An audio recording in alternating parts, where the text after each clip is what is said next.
goes down tonight. Game 6, it's win or go home for Victor Wembanyama and the San Antonio Spurs. And these are the games that make stars. This is where pressure can make a gem of a game. This series, it's taught us that Wemby, he needs to be that superstar for San Antonio, because you can see right here, in their wins, he's dominated, right? To the tune of 37 points, 16 rebounds a game.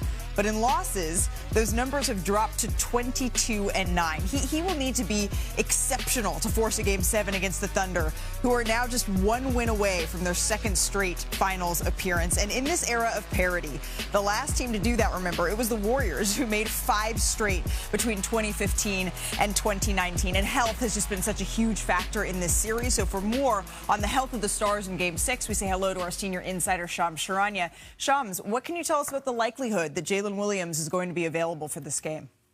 Malika, Jalen Williams' status, as it's been ever since he suffered his second hamstring strain to the same hamstring in just under 1 month. It is very much up in the air tonight and moving forward here in this series if it does require a Game 7. He is doing more and more and progressing more and more in his pregame workouts, in his workouts off of team activities, at least for the public. But to have the second strain to the same hamstring just under 1 month just speaks to the severity of what this is and how sensitive and how tricky an injury like this can be. And we know Oklahoma City Thunder as an organization have always been cautious, and especially for a player like J-Dub, who has dealt with multiple different hamstring issues over the course of the season. He's now just 1 week out. This is typically an injury that is measured in weeks, not just days. Yeah, and you have to imagine feeling like they're one win away, having gotten this far without Jalen Williams. There's no A.J. Mitchell in this game as well. If it means getting him a little bit more time, that they can rest him and heal him, if they feel confident, they're going to give him as much time as he can possibly take. Shams, thank you very much for that insight here. This series, it has been back and forth. We've seen nail-biters. We have seen excellent games. I mean, what a series this has been. And that is with the SGA struggling a little bit by his standards. Because, yes, he scored 26 a game, including 32 in Game 5. But the double teams have been giving him a little bit of trouble. Again, heavy on the little bit of trouble here. Wemby, meanwhile, he is the first player here to average 25 points, 10 rebounds, 3 blocks a game during a 5-game span of the conference finals since another Spurs great did it, Tim Duncan. That was back in 2023. But really, when you look at his numbers, as we showed early in the show, it's been feast or famine for him, which makes the bench scoring, right, all that more important. The Thunder bench has scored over twice as many points as the Spurs bench in this series. OKC's 51.4 bench points a game. That's on pace to be the most in conference finals history. As we say hello to our senior writer, Brian Windhorst, our do-it-all analyst, Chinea Agumake. It's going down, Brian. We have a Game 6 night. Why did I say that like a fan? It's going down, Brian. No, it's going down. It's going down, Brian. There Less we go. Stewie, a little bit more importance of the game. You did sound like Stewie from Family Guy. It's called a tan, Brian. It's called tan. Let's get back on track to this Game 6. If you're looking at the Oklahoma City Thunder being able to close this out, Mr. Windhorst, what's it going to take? Shea is in hell. You say he's struggling, and I agree, but he has never had a series where he has been this demanded from on offense. When you look at Stephon Castle in front of him most of the time, with Victor Wembanyama as the backline defense, with help coming from other players with size, he is having to work so hard, and it shows in his stats. We're talking about a player, Malika, who has shot over 50% and scored over 30 points a game for 4 straight years. In this series, he's shooting under 40% and averaging only 26 because this is such a fight. And it's really a joy to watch. I know people out there, some people are counting how many times he falls and whatever. I think this is absolute strength on strength. The 2-time MVP at the top of his game going against the unanimous Defensive Player of the Year and his band of merry mates who fights him every possession without A.J. Mitchell, without Jalen Williams. And he's really relying on Cason Wallace and Alex Caruso, right. 2 guys who are not normally primary ball handlers, who've been promoted. Cason Wallace had the most assists he's had in any game in the playoffs last game, in the vital Game 5. And then Alex Caruso had 8 total assists in the first 4 games of the series, had 6 in Game 5 alone because he was trying to create to help Shea out. It is taking a village to beat this powerful Spurs defense. What's interesting, Wendy, is that last year in their path to the NBA Finals and winning a championship, we saw that Shea's going to get to his numbers. He's going to be the MVP. He's going to be the top dog. But J-Dub emerged as a certified number 2 option, averaging over 20 points in that series versus the Indiana Pacers. He won him game 5. Exactly, completely. And different players, that's a perfect segue, have won them games, albeit role players playing like all-stars in the moments that demand it.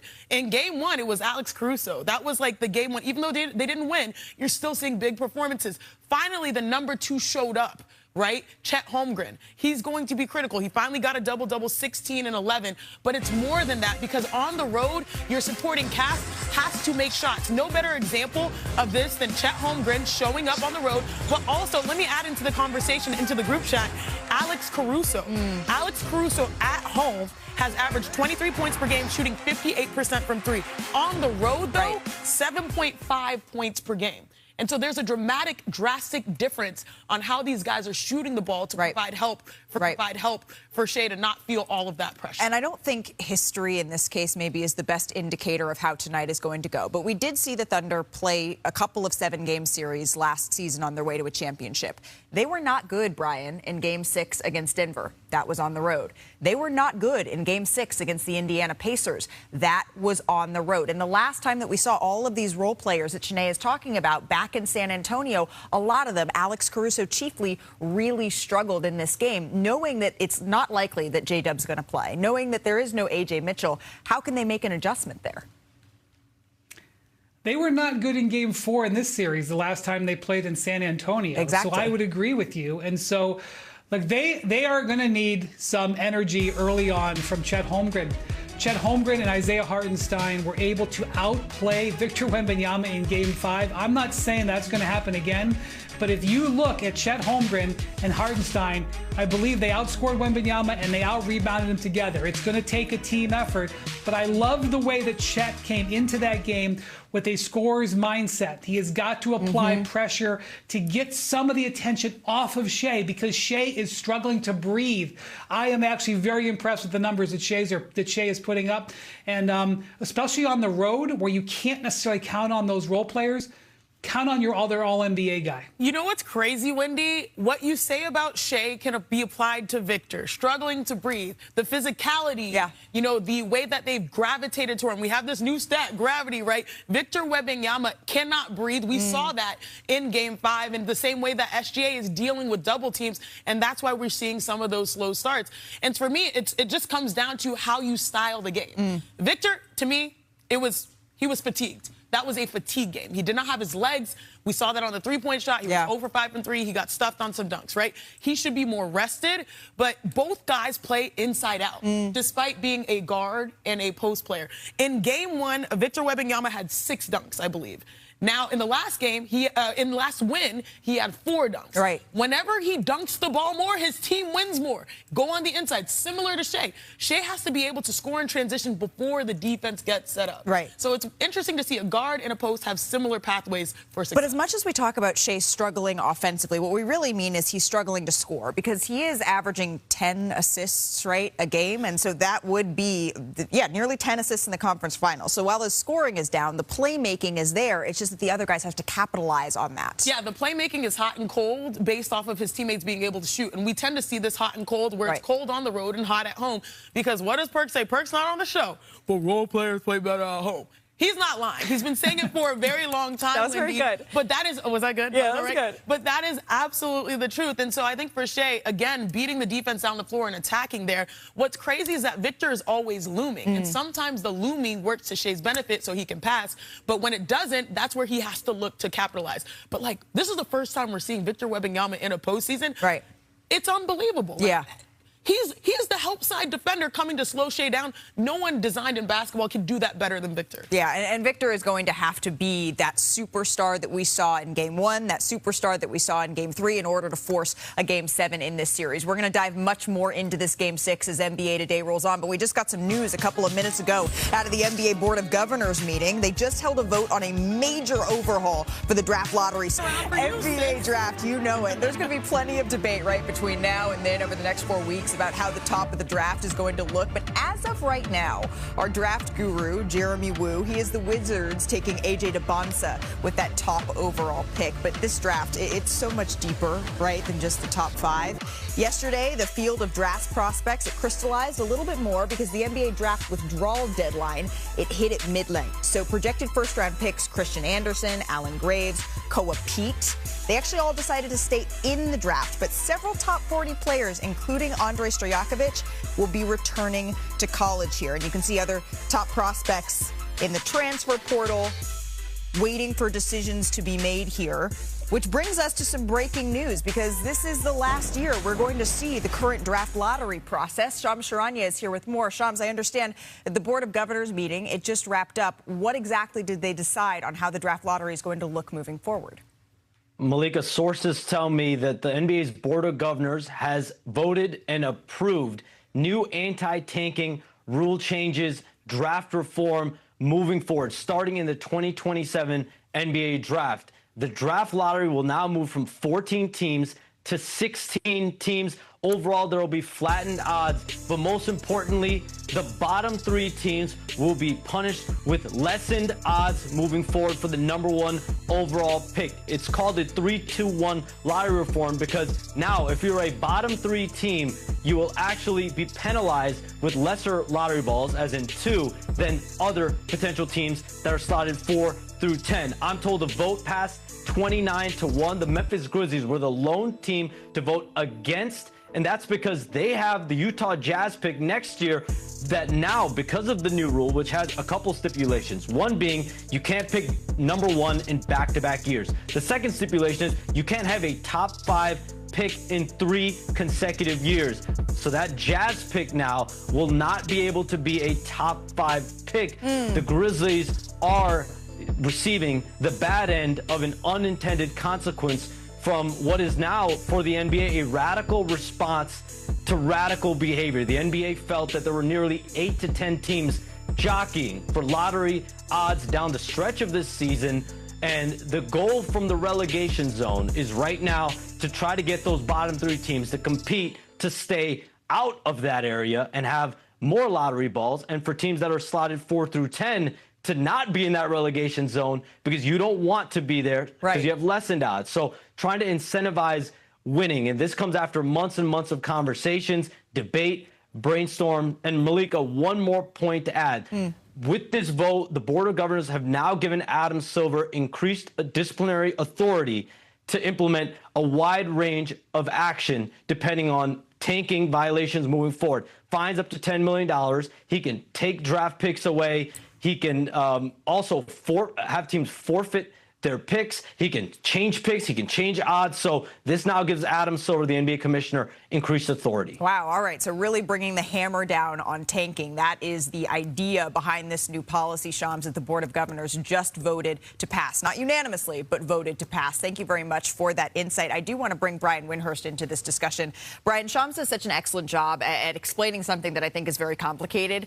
And yet, sometimes NBA fans talking to folks, their eyes glaze over a little bit at this new tanking policy because it is incredibly complicated. So can you just distill down what is the most important thing to take away from today's vote?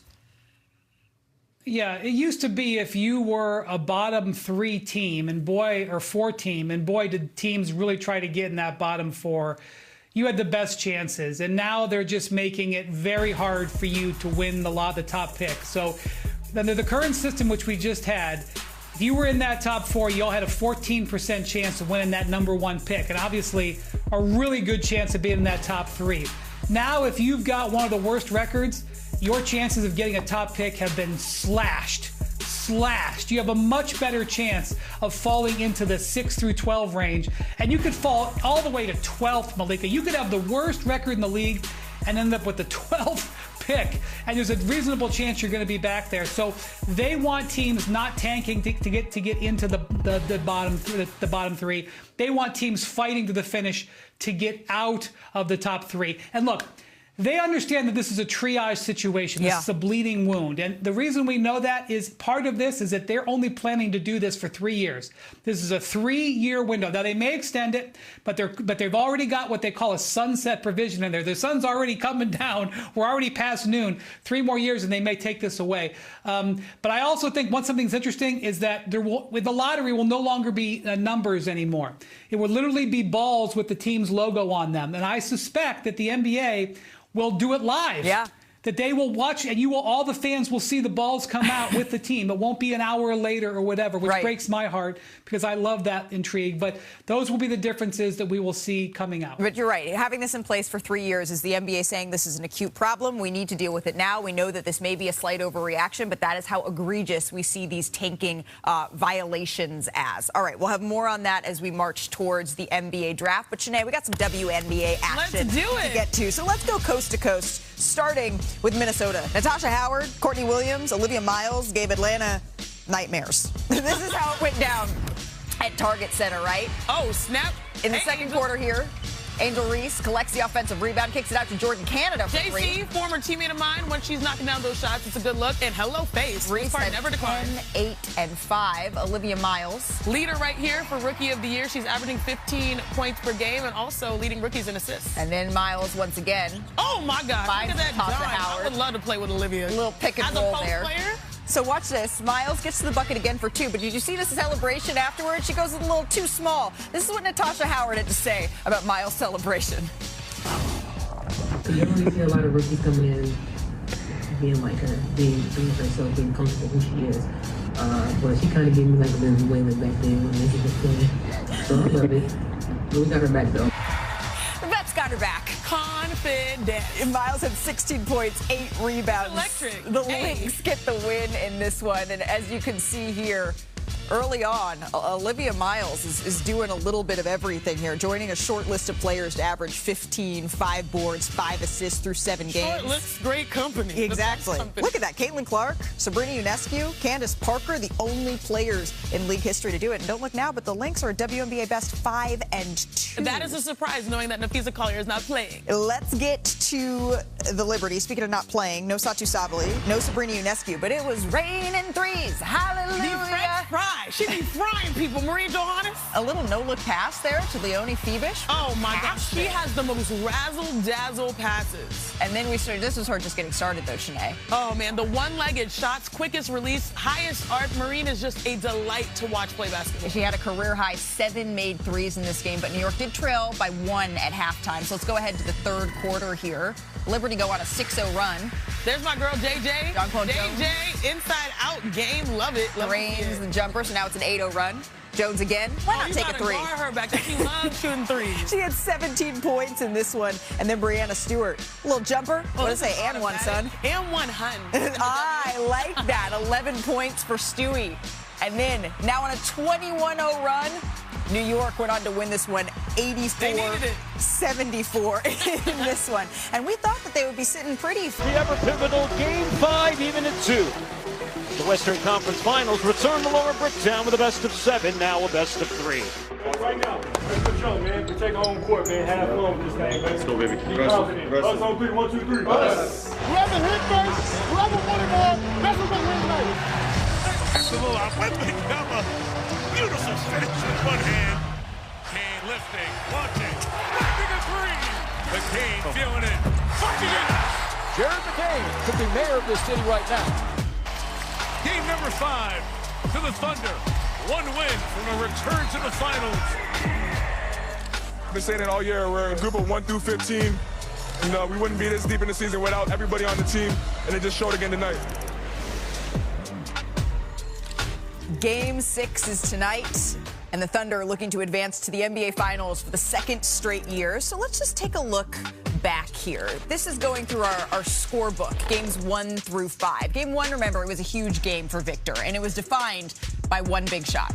It was this pull-up from Steph Curry range to tie the game in overtime, a historic 40-20 game. from Victor. But for OKC, they really just didn't look like themselves here in game one. That's in large part because Shai Gilgeous-Alexander, their MVP, only shot 7 for 23. But game two, we saw a complete 180. No turnover troubles for OKC. Turnover troubles here for San Antonio. Dylan Harper left with an injury. No OKC really capitalized. SGA bounced back 30 points, 12 of 24 shooting, and that allowed the Thunder to tie up the series. So when the series went to San Antonio, the Thunder kept rolling in. The bench stepped up. They combined to score 76 points. And despite another big game from Victor Wembanyama, his bench was only able to chip in 23. It was the Thunder who took a 2-1 series lead. Game 4, though, that was another shift back to what we saw of game 1. SGA, he struggled to get going. He failed to reach 20 points for just the second time this season. Meanwhile, huge response for Victor and the Spurs, including this memorable half-court buzzer-beater halftime shot. What a game. And then it was a complete opposite again. We're seeing this back and forth happen a lot. Victor struggled to get going in game 5. He only shot 4 of 15 from the field, including 3 of 11 when he was guarded by Isaiah Hartenstein. A 32-point night for Shai Gilgeous-Alexander. And that brings us to this game 6. So let's check in with our starters. They're always putting up big numbers. Tim McMahon, Michael C. Wright covering Oklahoma City, covering the San Antonio Spurs for us. Tim, I'm going to start with you on the OKC side here because we heard from Shams earlier in the game. It doesn't sound likely, although J-Dub is questionable, that he is going to play in this one. So how are the Thunder planning to continue to adjust here? Howdy, Malika. Look, J-Dub's been questionable the last 3 games, and the routine's been he does his pregame shooting thing. They rule him out 45 minutes before tip. But these have not been game-time decisions. As a matter of fact, Jared McCain was informed before shoot-around going into Game 5 that he would be in the starting lineup. And Jared McCain has really become one of the main characters for the Thunder, not just this series, but over these last couple rounds. This is the one guy in the rotation who wasn't part of the championship run last season, who doesn't have a championship ring, but he has what these guys call contagious confidence. Doesn't matter if he's made or missed his last shot, his last few shots, they know it's going up when he's got to look. They want him to let it fly. That's why they plugged him into the starting lineup, to give him some offensive juice. And he also just has this upbeat, always smiling kind of personality. I think it might have rubbed the Spurs the wrong way, judging by a little Plumlee elbow and Biyombo giving him the hard foul. But we'll see if Jared McCain, with that jump shot, will be smiling while they are accepting a Western Conference championship trophy. Because if the Thunder can win this one tonight, there will be a ceremony right here midcourt in San Antonio. Right. I am curious to see whether or not, if J-Dub is in fact not able to go, if they stick with Jared McCain in the starting lineup. He started slow, but he had a huge second half for OKC. Michael, on the Spurs side of all of this, Victor Wembanyama, we've talked about it a lot. He struggled in Game 5. He didn't speak to reporters after the game, so we haven't actually gotten a chance to hear straight from him. But what have you heard about how he was digesting that game, about how he plans to respond tonight? Well, the interesting part about that is we still haven't talked to Victor Wembanyama, but I am told that his decision to not speak with the media was sort of like this internal motivation thing. I don't know if I necessarily buy that, but you also have to understand that Victor Wembanyama is the same guy that said he refuses to carry the burden of hiding his emotions. So obviously it was an emotional game, and there was a lot of buzz in the locker room about them being upset about the refs. So maybe him not talking saved him from saying something that he would have regretted. But I got to tell you, Mitch Johnson, he said Victor Wembanyama has to take more than 15 shots in Game 6. He's got to have more than 20 points. Steph Castle said, look, we understand that Vic is trying to play the right way, but we need Victor to be aggressive, because when he's aggressive, it opens up shots for everybody else. And maybe that's what we saw Keldon Johnson trying to say to him in that very KD Draymond-esque moment that we ended up seeing ahead of Game 5. We will see how Victor responds here in this all-important winner-go-home Game 6. Gentlemen, thank you very much. Enjoy the game. Michael, to your point,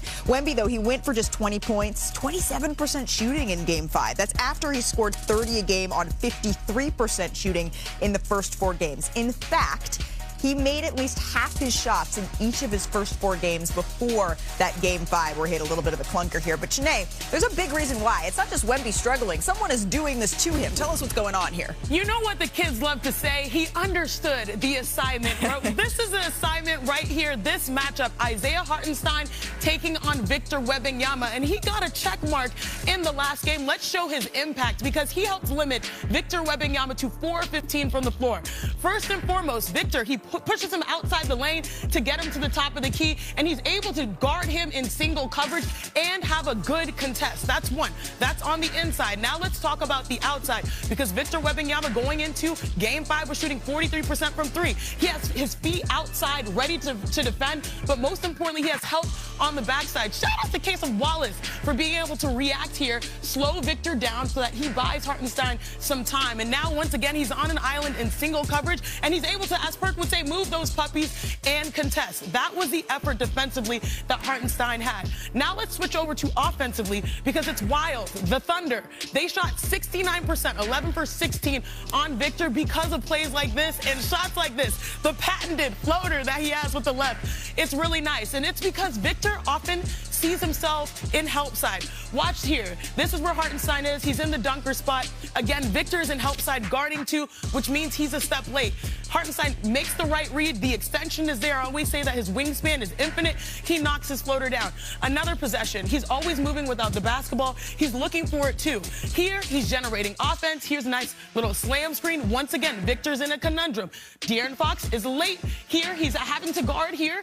And then again, Hartenstein able to create enough separation for him to get his floater. Again, Victor Wembanyama, I'm excited for the response, but that is the matchup, both on offense and defense, that will really dictate how the Spurs extend potentially this series. Yeah, Isaiah Hartenstein, Janae, has been phenomenal. And Brian, Mitch Johnson, he talked about Wemby needing to take more than 15 shots. It's not just the makes, it's the number of looks that he's getting. How can the Spurs help him get there tonight? I loved everything that Mitch Johnson said, and I'm sure he said the same things to Victor. And I know that this sounds like old man 1965 analysis, but he needs to go be by the basket. His size, every step he goes to the basket, his size matters more. His size around the basket is so vitally important in a game like this. Look, I understand that his two most amazing moments in this series were long three-pointers. And certainly you do not want to stifle his ability to stretch the floor and put the defense in a bad spot. But in a game like this, where you need efficient scoring and you are playing the powerhouse team defensively that the Thunder is, you've got to use your size to the advantage. Whether that's finishing those alley-oops where you put the Thunder in tough rotation, or it's just going in there and trying to get to the foul line. He did a good job of that in Game 5. He's got to use his size. In an elimination game, being 7'5" has got to be the difference. And sometimes it's just that simple, right? Victor has to be able to really go inside, use his size, to your point. And we're not saying it all falls on Victor Wembanyama, but we know that Dylan Harper is struggling with injuries. We know that De'Aaron Fox isn't 100% here. And so Victor has to set the tone if we want to see this series be pushed to a Game 7 here. Let's go back east here as NBA Today rolls on. Presented by Haagen-Dazs. For the first time in 27 years, the New York Knicks are going to the NBA Finals. When you get this far, you just ask, who's next? Then you run into someone who wants it as much. And realize that it's difficult not just to get a ring, but to even get there. We knew that our team was capable of doing it. So all we had to do was just put the work in, continue to believe in each other, continue to sacrifice, and that's what we did, and that's why we're here right now with the trophy. The dream season continues. The New York Knicks, they're in the NBA Finals for the first time in 27 years. And, of course, they're led by Jalen Brunson. And on Tuesday, when Brunson won the Eastern Conference Finals MVP, did you notice his shoes? Well, he was wearing his signature player exclusive, the Statue of Liberty shoes that recently released under the Kobe brand. Now, Jalen only wears Kobe's. He's only ever worn Kobe's. But Jalen Brunson, he told me that tradition, it actually dates back to high school and a gift from Kobe Bryant and a basketball Cinderella story when the shoe fit. Brunson, three-pointer, puts it in! Captain Clutch has come alive! Jalen Brunson has thrived in the spotlight of New York City, leading his Knicks into title contention once again. But Brunson's basketball story begins far from the lights on Broadway. Jalen Brunson, born to play basketball! With a legend of the game and a shoe that fit. Tell me about the first time you remember knowing who Kobe Bryant is. I feel like his name was always around, so I feel like it was always a part of I guess, my life.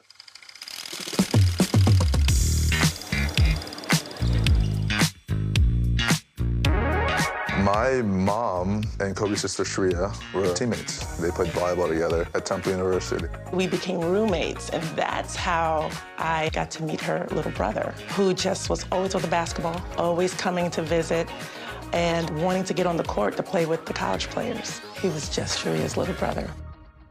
Sandra would eventually marry her college sweetheart, Temple basketball player Rick Brunson, and the Brunson and Bryant families stayed close. The Brunsons moved to Chicago in 2010, where Rick was hired as an assistant coach for the Bulls. And people quickly learned the name of his 14-year-old son, Jalen. There was rumbles that coach for the Bulls had this kid coming in, and all the kids were, oh, he's really good. Connor, you have competition. I'm sitting there like, well, we'll see. One Sunday, there's a fall league full package. He came in and dropped 35 points. I busted his ass. Kicked his ass. Brunson for three for the corner. He got it. Jalen starred at Stevenson High School in the suburbs of Chicago. His senior year in 2014, Stevenson was competing in a prestigious holiday tournament, but had Christmas Day off. So Jalen and his mother decided to go to the Bulls game. The United Center welcoming another capacity crowd on a 40-degree Christmas night. Kobe Bryant will not play tonight because of overall soreness. The Lakers were playing in Chicago for Christmas, and unfortunately, Kobe did not play. Kind of bummed or whatever, but then it's post-game. Behind the scenes in the back way of the United Center, and then Kobe comes out. I just remember him walking down the hallway. As a teenager, you're trying to keep your cool. So I said hi, shook his hand or whatever. And Kobe said something that to this day I will never forget. And that's when he said, "Why work if you don't want to be the best?" That quote will sit with me forever. Everything else is kind of a blur. And he had these red high-top Kobe 9s, the Christmas 9s, and the shoes just kind of fell into my hand. He's like, "Here you go, these are for you." I think when I got in the car to go home, I looked at it and I was like, "Oh, I'm definitely wearing these." I got the call, just so ecstatic. He's like, I got to break him in because I'm playing him next day.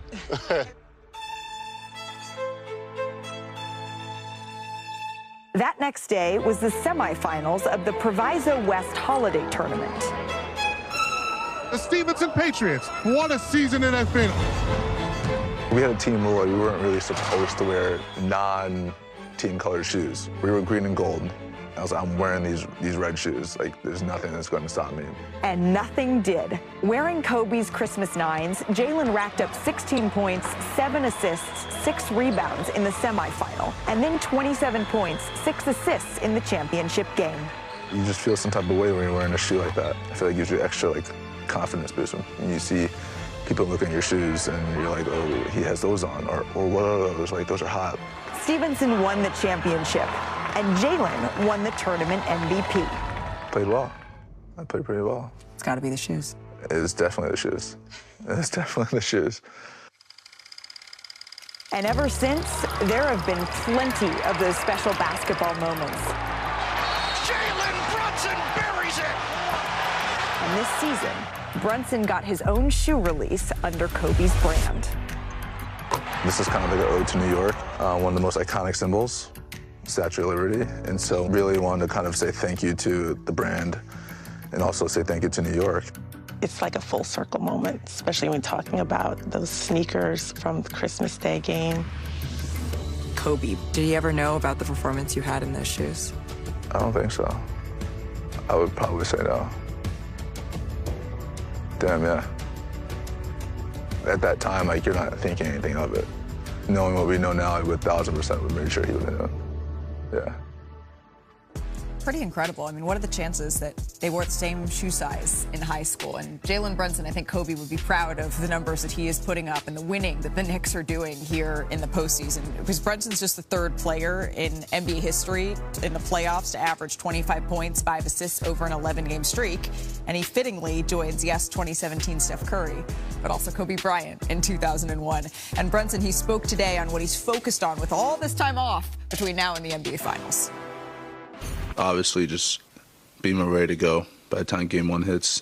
Just comparing our situation from last time, being mentally and physically locked in. And I think that's really important for us, and that's what we have to focus on these next couple of days. Thanks, Joe. Whose phone is this? I don't know. Who we got? I'm not gonna say anything. But you have a very funny group chat. That's why I asked you what your question was. Read them. Tell us what's in the group chat. Just kidding. Jalen Brunson's a real one, and we got a real one joining us now, Monica McNutt. Monica, thank you so much for the time. There is no one who knows these New York Knicks better than you, and we know that New York has quite some time off here between now and the NBA Finals. And Jalen Brunson, Karl-Anthony Towns, they both talked about how focused they want to be here. What's Jalen Brunson, his impact in particular, been on this group? Man, first of all, Malika, that was great reporting on your part on the sneakers. This team is not here without Jalen Brunson. He is the cornerstone of what the Knicks have been able to build about bringing them back to the NBA Finals. He is the guy who is best equipped to shapeshift in terms of what this team needs. You know, in previous seasons, the last two, he was far more ball dominant. This year, he's off the ball a bit more. In particular, highlighted in this postseason run. But when things got tight in that Eastern Conference Game 1, it sure did shift to the old offense out of necessity. And Jalen Brunson was the delightful closer that he has come to be loved by New York. Yeah, absolutely. But if Jalen Brunson is the cornerstone, as you put it, then Karl-Anthony Towns has to be the bedrock, right, of this team. Yeah. He's become so important to this group. I know you mentioned going back to the old offense, which of course is centered around Jalen Brunson, but Karl-Anthony Towns unlocked so much for this group. How has he been the difference maker? Well, his ability, Malika, earlier this season, he really talked about wanting to be more involved. He and Mike Brown had to have a little bit of a meeting of the minds, which I think is totally healthy. And being involved was not about scoring. It was about being involved. And we saw him put up fantastic numbers in terms of his assist marks, his rebounding this year, being one of the league leaders in double-doubles. But in this postseason in particular, he has just added a level of efficiency and aggressiveness that is impressive. And for him, staying out of foul trouble is so important to his ability to be a monster contributor in terms of what the Knicks do. And if it is Oklahoma City that they are facing in the postseason, that is going to become all the more important here for Karl-Anthony Towns. Monica, there's no one better. Thank you so much for stopping by NBA Today. We're going to be seeing a whole lot of you in New York City very, very soon here. As for their next opponent, though, I said maybe it could be Oklahoma City. It could, right? The Knicks did win 2 out of the 3 against the Spurs, though, in the regular season. That includes the in-season tournament. Less luck against Oklahoma City, however. Their offense just sputtered, and that's what Monica is talking about, that importance of both Karl-Anthony Towns and Jalen Brunson here. Still to come on NBA Today.